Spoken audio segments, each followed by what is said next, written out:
Welcome student. आज अपने लेके आए बीएससी थर्ड ईयर का paper. BSc third year botany के तीनों पेपर लेके आए, फर्स्ट ईयर, सेकंड ईयर और थर्ड ईयर का। और बीएससी फर्स्ट ईयर जो अपने बॉटनी के स्टूडेंट हैं उनके लिए बीएससी फर्स्ट ईयर का जो बॉटनी का पेपर है वो फर्स्ट पेपर है इकोलॉजी एंड फाइटोजियोग्राफी। यानी पेपर कौन सा है? इकोलॉजी एंड फाइटोजियोग्राफी का पेपर लेके आए। और ये जो क्वेश्चन है बेटा, ये एग्जाम की दृष्टि से काफी इंपॉर्टेंट है। जो फाइनल ईयर का आपका एग्जाम है उसकी दृष्टि से काफी इंपॉर्टेंट क्वेश्चन है। और ये अपने पीडीएसयू यानी Pandit Deendayal Shekhawat university, MDS university, then अपनी MGSU Maharaja Ganga Singh university and RU Rajasthan university और कोटा यूनिवर्सिटी, इन सभी यूनिवर्सिटी के लिए ये एग्जाम की दृष्टि से काफी महत्वपूर्ण प्रश्न है। पेपर आगे पीछे हो सकता है तो उस हिसाब से आप अपने देख लीजिए।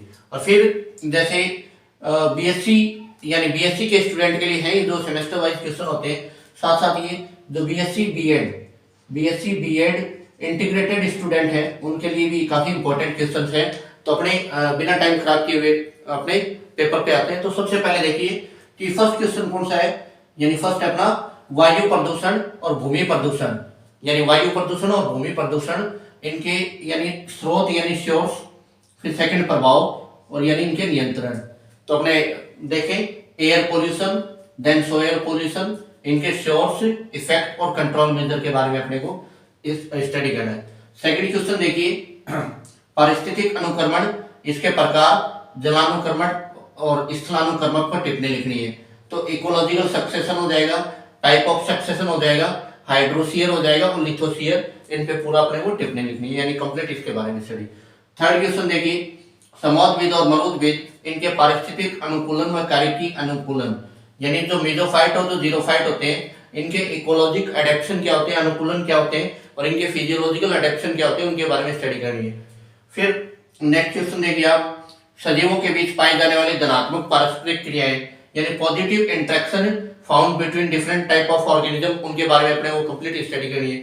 उसके बाद देखिए फिफ्थ क्वेश्चन पारिस्थितिक तंत्र और इसके घटक यानी ecosystem and their component, ecosystem and its component, biotic abiotic component, उनके बारे में। फिर पारिस्थितिक पिरामिड यानी इकोलॉजिकल पिरामिड के बारे में स्टडी करनी है।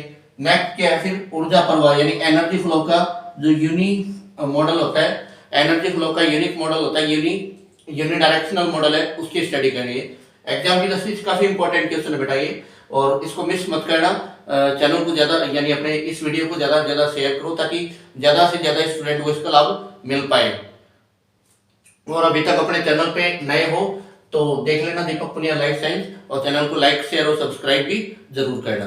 फिर उसके बाद देखना नाइट्रोजन चक्कर, नाइट्रोजन चक्कर के बारे में स्टडी करनी है। नाइट्रोजन चक्कर होता है तो नाइट्रोजन चक्कर के जो स्टेप होते हैं यानी नाइट्रोजन सबसे पहले स्त्रीकरण, फिर नाइट्रीकरण होता है। नाइट्रोजन यानी वो पूरा कंप्लीट अपने को चक्कर बनाना है, नाइट्रोजन स्त्रीकरण, नाइट्रीकरण और अमोनीकरण, विनाइट्रीकरण, यानी वो स्टेप दिखाने इसमें। फिर उत्पादकता यानी प्राथमिक और द्वितीयक उत्पादकता क्या होती है उनकी डेफिनेशन के बारे में।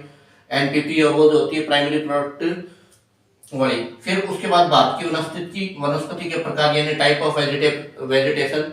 देन लवणोद्भिद यानी हेलोफाइट। राइजोफोरा है तो राइजोफोरा जो टीएस होती है किसकी, रूट की टीएस वगैरह की स्ट्रक्चर, और हाइडिला की स्ट्रक्चर, हाइडिला जो अपनी स्ट्रक्चर होती है उसके बारे में। तो ये मेन इंपॉर्टेंट क्वेश्चन है जो 2023 के एग्जाम की दृष्टि से काफी महत्वपूर्ण है।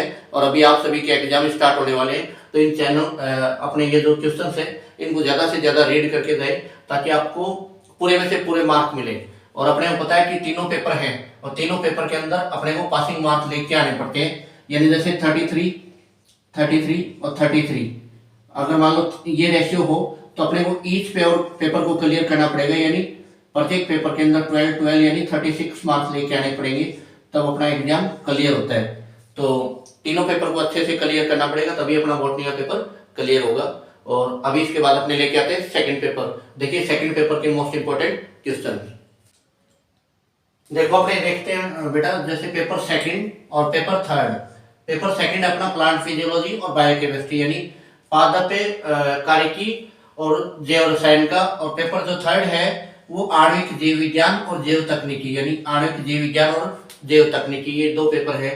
तो अपने इसके देखते हैं पेपर सेकंड के इंपॉर्टेंट कौन से हैं। तो पेपर सेकंड में देखेंगे अपने C3 साइकिल यानी कैल्विन साइकिल, C4 साइकिल, दोनों साइकिल और दोनों साइकिल में डिफरेंस, यानी दोनों की एक्सप्लेनेशन होना चाहिए और दोनों का डिफरेंस क्या होता है।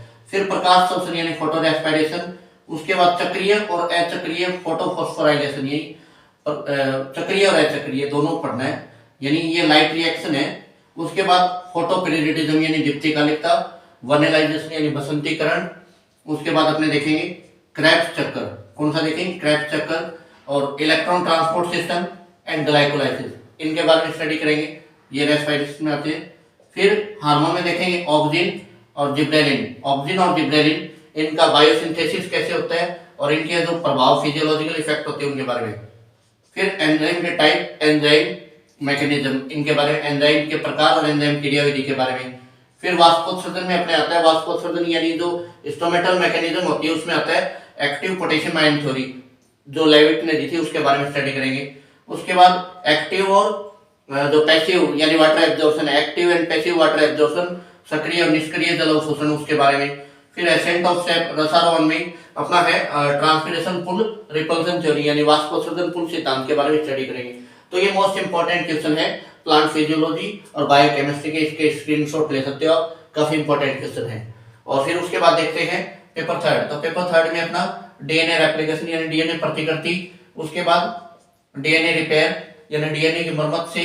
फिर थर्ड है डीएनए मॉलिक्यूलर स्ट्रक्चर यानी डीएनए की आणविक संरचना, जो वाटसन क्रिक द्वारा दी गई। फिर पॉलीमरेज चेन रिएक्शन, पीसीआर और डीएनए फिंगर प्रिंटिंग, अंगुली प्रिंटिंग विधि। फिर उसके बाद एल्केलॉइड, ये सेकेंडरी मेटाबोलाइट का आता है। एल्केलॉइड किसमें आता है, सेकेंडरी मेटाबोलाइट में, क्योंकि एल्केलॉइड के अंदर पड़े होता है फ्लेविनॉइड भी आते हैं, यानी जो सेकेंडरी मेटाबोलाइट है उसमें फ्लेविनॉइड भी आएंगे, टर्पिनॉइड भी आएंगे, ये किसमें आते हैं, सेकेंडरी मेटाबोलाइट में। तो इनके टाइप एल्केलॉइड और इसके टाइप के बारे में। उसके बाद सोमेटिक एम्ब्रियोजेनेसिस यानी कायिक गुणोद्भव के बारे में बताना है। उसके बाद साइब्रिड यानी साइब्रिड का फॉर्मेशन किस प्रकार होता है। फिर रिकॉम्बिनेशन डीएनए टेक्नोलॉजी यानी पुनर्योजी डीएनए तकनीक किस प्रकार उपयोग में ली जाती है। उसके बाद किस प्रकार निर्माण किया जाता है। फिर वेक्टर यानी वाहक, और डिफरेंट टाइप के जो वेक्टर होते हैं, जैसे प्लाज्मिड होता है, बैक्टीरियोफेज होता है, कोस्मिड होता है, फेजमिड होता है। तो इन सभी वेक्टर के बारे में थोड़ी स्टडी होनी चाहिए। और फिर मेथड ऑफ जीन ट्रांसफर यानी जीन ट्रांसफर का डायरेक्ट मेथड है या इनडायरेक्ट मेथड है, वो अपने को लिखना है। उसके बाद contribution of plant tissue culture, agriculture and industry यानी प्लांट टिश्यू कल्चर का योगदान किसमें, कृषि और औद्योगिक महत्व में। फिर प्रोटोप्लास्ट फ्यूजन टेक्निक यानी जो प्रोटोप्लास्ट संलयन तकनीक है उसके बारे में। और उसके बाद है लास्ट आर्टिफिशियल यानी कृत्रिम बीज का निर्माण किस प्रकार होता है, उसके बारे में अपने को लिखना है। तो ये अपने इंपॉर्टेंट क्वेश्चन किससे रिलेटेड है, मोलिकुलर बायोलॉजी और बायोटेक्नोलॉजी से रिलेटेड इंपॉर्टेंट क्वेश्चन है। और बेटा मैंने आपको पेपर फर्स्ट भी बता दिया, बीएससी फाइनल ईयर का पेपर सेकंड भी बता दिया और पेपर थर्ड भी बता दिया। और ये तीनों पेपर आपके बॉटनी के जो बीएससी फाइनल ईयर के जितने भी जो स्टूडेंट हैं जिनका सेमेस्टर वाइज हो, चाहे बीएससी बीएड इंटीग्रेटेड का हो और राजस्थान में जितनी भी जो यूनिवर्सिटी है उनसे संबंधित हो, तो अपने पेपर को देख के उसके अकॉर्डिंग ये क्वेश्चन तैयार कीजिए। ये फाइनल एग्जाम के लिए काफी इंपॉर्टेंट क्वेश्चन है और बार बार पूछे जाते हैं। ये प्रश्न आपको हर बार एग्जाम में, ये क्वेश्चन बार बार रिपीटेबल प्रश्न है, बार बार एग्जाम में पूछे जाते हैं और आप इन प्रश्नों को अच्छे से बैठ के जाइए और आपका पूरे में से पूरा स्कोर में काफी हेल्पफुल साबित होंगे। और लास्ट ये है कि अभी तक अपने चैनल पे नए हो तो दीपक पुनिया लाइफ साइंस, अपने चैनल का नाम क्या है, दीपक पुनिया लाइफ साइंस, ये अपने चैनल का नाम है। तो चैनल को सर्च करोगे, लाइक करोगे और शेयर करोगे, ज्यादा से ज्यादा लाइक शेयर और सब्सक्राइब करोगे। और थैंक यू, धन्यवाद। नेक्स्ट वीडियो अपने जैसे जूलॉजी के इंपॉर्टेंट क्वेश्चन से रिलेटेड लेके आएंगे, वो आज या कल में या परसों तक अपलोड हो जाएगा। थैंक यू, धन्यवाद।